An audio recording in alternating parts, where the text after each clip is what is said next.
पिछले कुछ दिनों से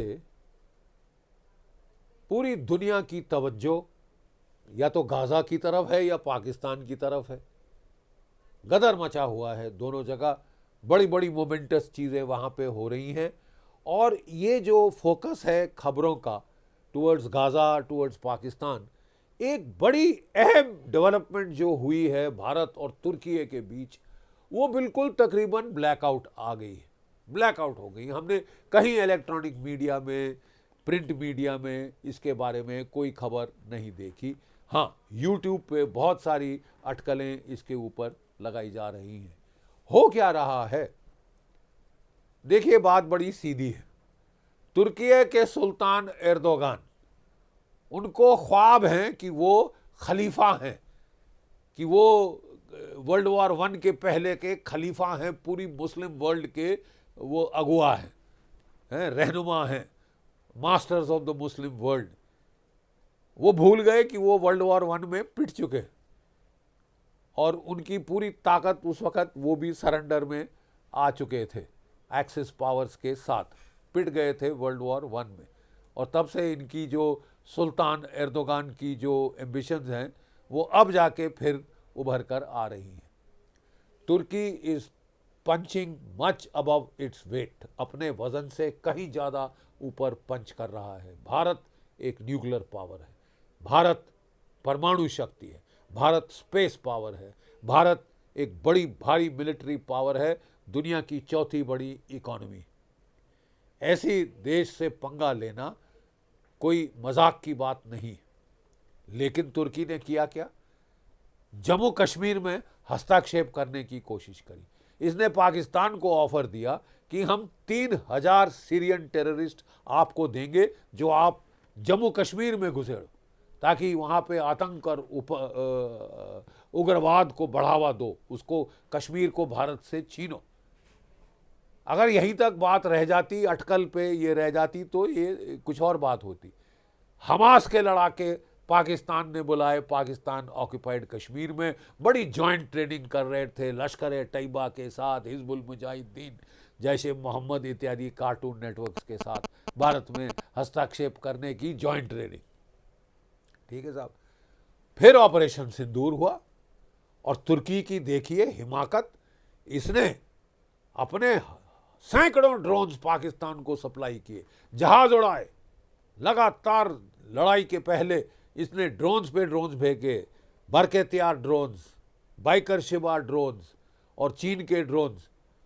और ऑपरेशन सिंदूर के दौरान इसने अपने बंदे फौजी भेजे जो कि मुरीद के ड्रोन कमांड पोस्ट में बैठकर पाकिस्तान के एयरफोर्स के साथ काम कर रहे थे। इसके जो ट्रेलर्स थे, मोबाइल कमांड पोस्ट, वो तुर्की ने पाकिस्तान को दिए। ठीक है। नूर खान में हमने जो दोनों के दोनों परखच्चे उड़ा दिए उनके, और उनका जो कमांड एंड कंट्रोल बेस था पाकिस्तान की एयरफोर्स का, डीपली बरिड हार्डन्ड बंकर, उसके परखच्चे उड़ा दिए। और मुरीद में जो ड्रोन कमांड पोस्ट था उसके परखच्चे उड़ा दिए। इनके कुछ लोग भी मारे।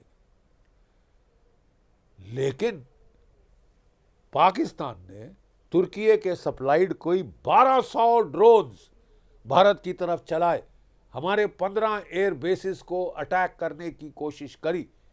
ये तो दूसरी बात है कि भारत के एयर डिफेंसेस, आकाश तीर, लेयर्ड एयर डिफेंस इतना पुख्ता और सॉलिड था कि 90% तुर्की के ड्रोन वर शॉट डाउन। 90% तुर्की के ड्रोन वर शॉट डाउन।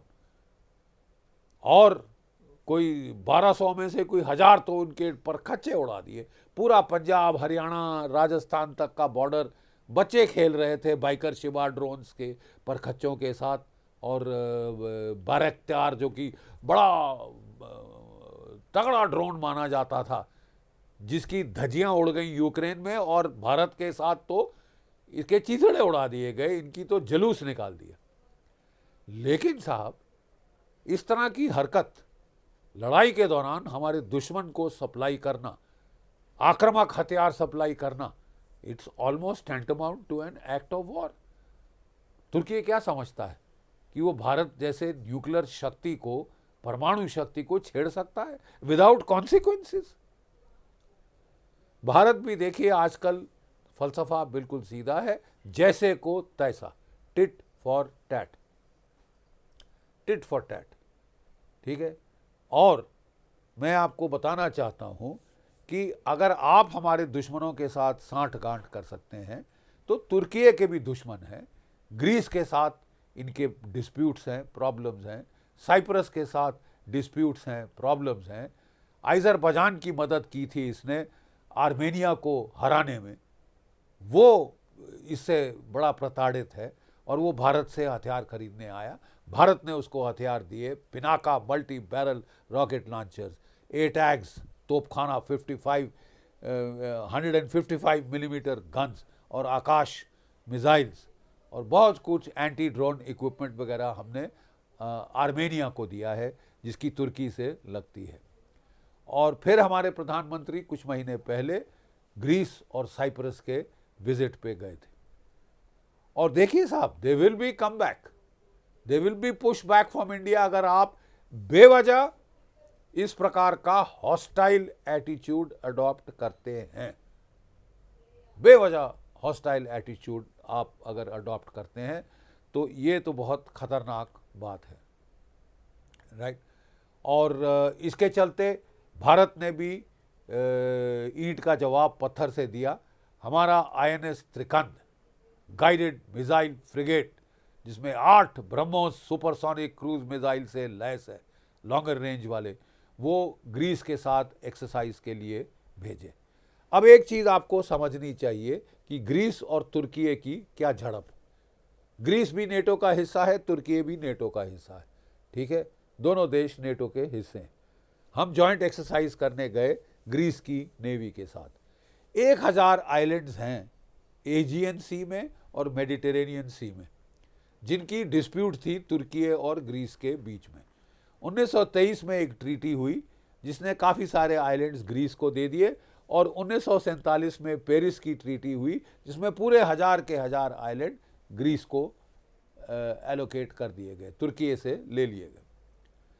अब देखिए UNCLOS, United Nations Convention on the Laws of the Seas, बिल्कुल क्लियर है इस मामले में, और दुनिया के तकरीबन 90% से ज़्यादा देशों ने इस पे हस्ताक्षर किए हुए हैं UNCLOS पे, सिवाय तुर्की एक देश है जिसने नहीं किया। तुर्की एक देश है जिसने नहीं किया, ठीक है, क्योंकि अगर एक आइलैंड ग्रीस को अलॉट होता है तो 12 किलो नॉटिकल माइल्स चारों तरफ वो उसका टेरिटोरियल वाटर बन जाता है। तुर्की ने अपनी एक डॉक्ट्रिन लगा दी, माविया वतन डॉक्ट्रिन, कि मेडिटेरेनियन तो हमारे बाप की झील है, ये तो हमारे बाप की झील है, ब्लैक सी हमारे बाप का राज है। आप रह किस जमाने में रहे, ठीक है साहब। और उसने कंटेस्ट करना शुरू किया, झड़प देशों के बीच में हुई, क्योंकि एक तो होता है कोस्टल वाटर्स, फिर होता है एक्सक्लूसिव इकोनॉमिक जोन, ठीक है, 200 नॉटिकल माइल चारों तरफ, वहाँ पे ऑफशोर गैस है, ऑयल है, ठीक है, ग्रीस उसको एक्सप्लॉइट करना चाहता है, इजराइल उसको एक्सप्लॉइट करना चाहता है, और इसलिए ये लोग भारत के साथ हैं। तुर्की वहाँ पे दादागिरी दिखा रहा है कि अगर कोई जहाज़ यहाँ पे आया, I have the right to inspect. आप रह किस दुनिया में रहें, या तो UNCLOS पे चलिए जिस पे सारी दुनिया चल रही है। आप कोई इतनी महाशक्ति नहीं है तुर्की कि वो बाप का राज समझ के एक पूरे समुद्र को पकड़ लेगा और इंटरनेशनल ट्रैफिक से इंटरफियर करेगा। तो साहब हुआ बिल्कुल ये, जब INS त्रिकंद वापस आ रहा था एक्सरसाइज करके ग्रीक की नेवी के साथ, तो साहब ये तुर्की ने एक मैसेज भेजा, धमकीदार मैसेज INS त्रिकंद को, कि ये हमारा सिक्योरिटी जोन है, अपनी इंटेंशन स्टेट करो और यहाँ से निकल जाओ। तो बहुत धैर्य रखते हुए INS त्रिकंद के कप्तान ने बड़ी जो है स्टीली आवाज़ में बोल दिया, साहब हमारा जहाज़ इंटरनेशनल वाटर्स में है, ठीक है, आप हमसे दूरी रखें, कोई हॉस्टाइल एक्शन लेने की हिमाकत नहीं करना, नहीं तो अंजाम बुरा होगा। ठीक है। तुर्की ने सोचा कि शायद भारत डर गया है और उसने अपने 3 जहाज भेजे जिन्होंने हमारे त्रिकंद को घेर लिया। एकदम इमरजेंसी मीटिंग यहाँ पे भी हुई और भारत ने ये केस यूएन में तो भेज दिया। 3 हमारे जहाज जो एक्सरसाइज, 2 जहाज जो हमारे एक्सरसाइज कर रहे थे अरब सागर में, उनको INS त्रिकंद के साथ मेडिटेरेनियन सी में भेज दिया गया। हमारी न्यूक्लियर सबमरीन भी वहाँ पहुँच गई। लेकिन हमने देखा कि तब तक बड़े आक्रामक तेवर दिखा रहा था तुर्की और उसने हमारे जहाज़ों को घेरा और टाइट कर दिया। फिर दिल्ली ने 8 घंटे का अल्टीमेटम दिया तुर्की को, अंकारा को, अपने जहाज़ों को हटाओ, हिमाकत मत करना हमारे जहाज़ के ऊपर कोई आक्रामक कार्रवाई करने की, नहीं तो अंजाम बुरा होगा। 8 घंटे हम दे रहे हैं, अपना घेराबंदी जो की है हमारे जहाज़ की उसको हटाओ। तुर्की में तो साहब तहलका मच गया। इमरजेंसी मीटिंग हुई प्रेसिडेंट साहब की, डिफेंस मिनिस्टर की, ये वो ये, और भारत ने साथ में ये केस ले गया कि ओंक्लॉस के मुताबिक we are on the high seas. तुर्की के बाप का राज नहीं है कि वो इस तरह इंटरफियर करे इंटरनेशनल शिपिंग के साथ, ठीक है। कोई अलग रूल नहीं है तुर्की के लिए, और अगर वो कोई बड़ी पुरानी शताब्दी में घूम रहा है तो उसे 21वीं में जल्द से जल्द आ जाना चाहिए।